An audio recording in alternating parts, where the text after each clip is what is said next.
Knowing our own worth is always difficult at the best of times, but when you're trying to make a living out of a business, it's important not to be modest and to be realistic. This is, after all, is one of the main reasons why you started your business, to work for yourself, and the only way that dream is sustainable is if you price it right.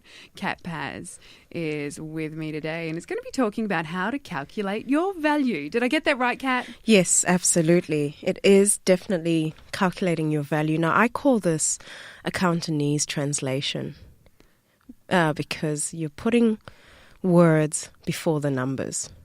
So, yeah, so it's, I know, isn't it? Yeah, that's odd for you. Normally it's all numbers. Yeah, well, it's always numbers. And before you do the budget, you need to know first, okay, what do you need? You can't just price something if you don't know whether or not you need it.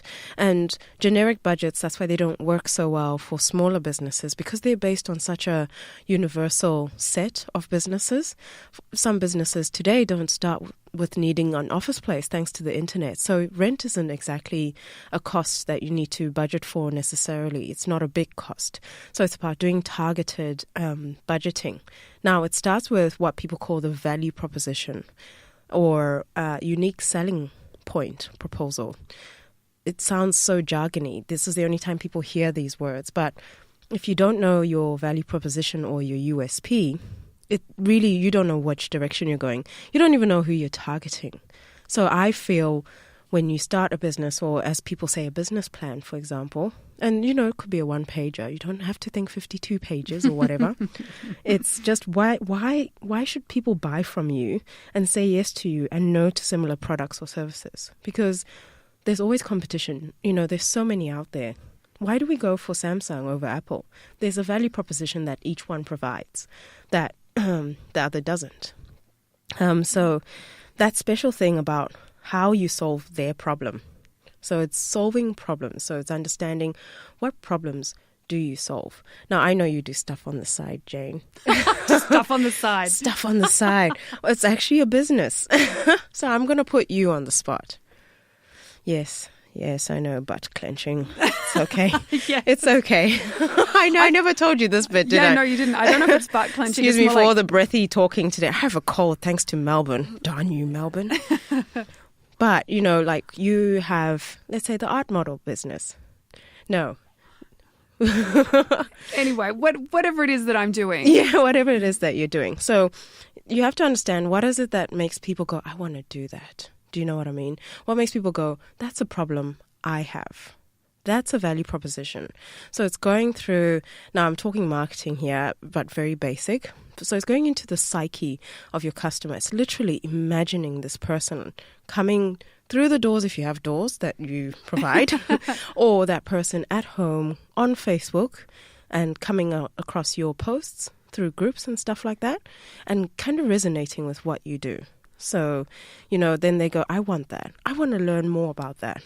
So you're talking about what makes you unique? Yes, because I briefly talked about it a couple of weeks ago where I said each of us look different.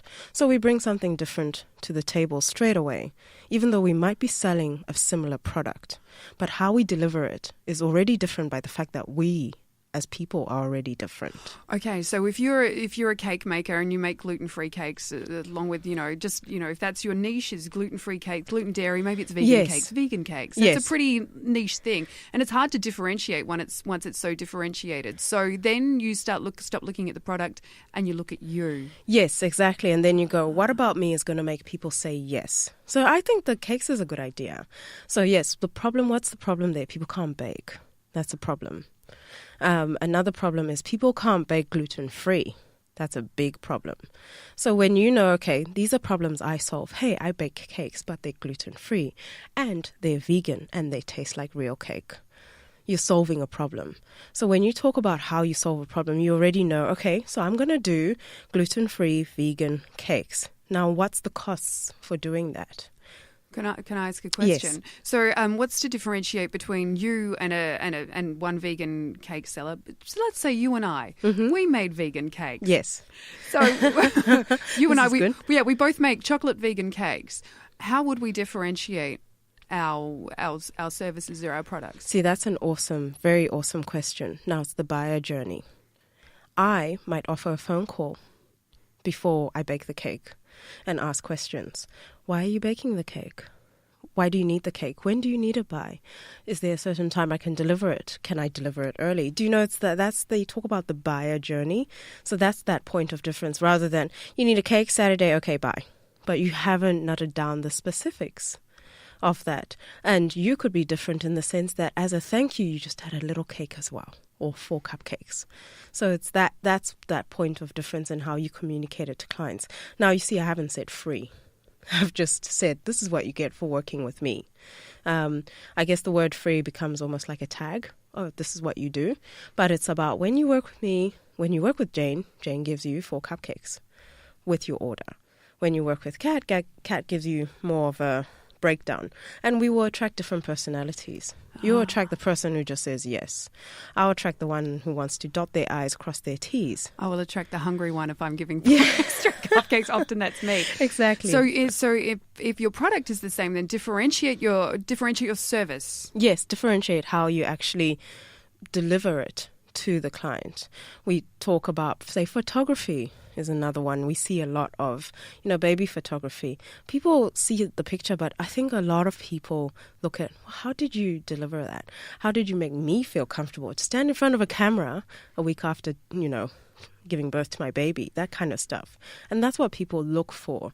And that's the stuff that creates word of mouth. And then you start to kind of sell yourself. And then you get those reviews on your Facebook. But, so just going back because we want to try and do the numbers, right?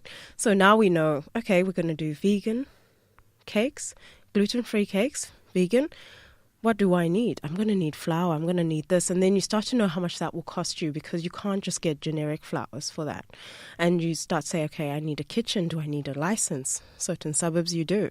Or do I need to hire a kitchen to do that? How many cakes do I plan to do? And that will help you know how much you should charge before you start to say, oh yeah, I'll do it for $20. And then you find really you should be doing it for $100, because that's why the market is doing it. So undercutting people is very short term because that's how you put yourself into debt because you end up buying things before you've been paid for it. And when you are paid for it, you're still in the negative. What about having if you're starting your business, what about having opening specials for, say, a month just to get those reviews up and build up that business? What about that? That's not so much kind of undercutting your competition, but... Yeah, and look, that could work as well. And the key is to make sure you don't make it so that people think that's what you're all about. Because otherwise you're going to attract people that always expect a discount from you. So it's the way you communicate it. So the word free is seen everywhere. The word sale is seen everywhere.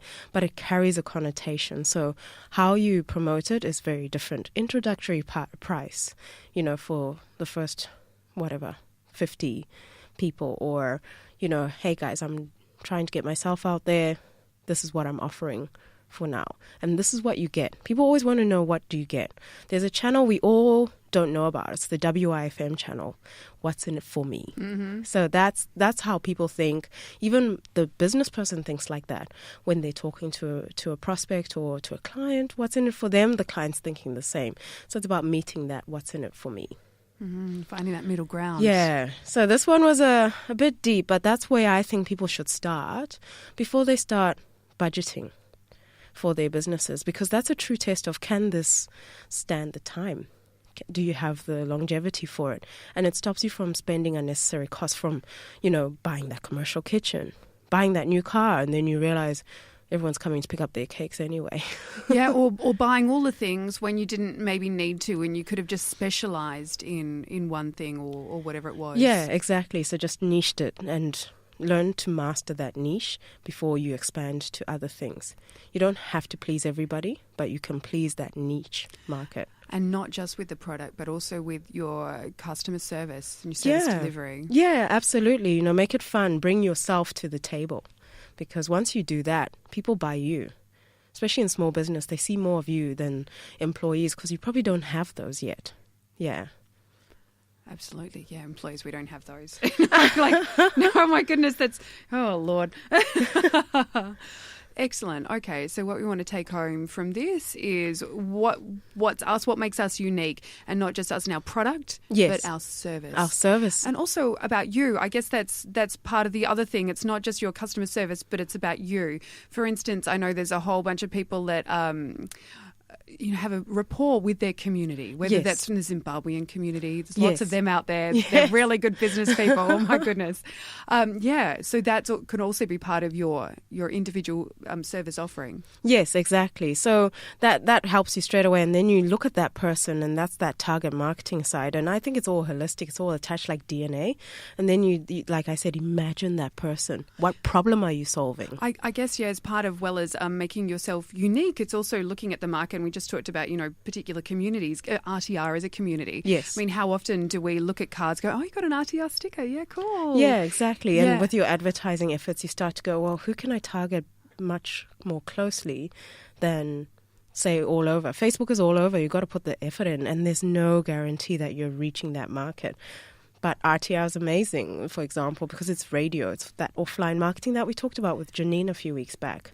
That, offline marketing will really target that market because you're like, I want this person, and an RTR listener has a certain thing about them. Yeah, so whether you're finding your tribe, basically, through radio or print media or having a sticker on your car, but it's finding that your unique proposition, whether it's your product, Yes. your service, or you and your community that you belong to. There it is. And it's just one page. You can use both sheets. That's fine.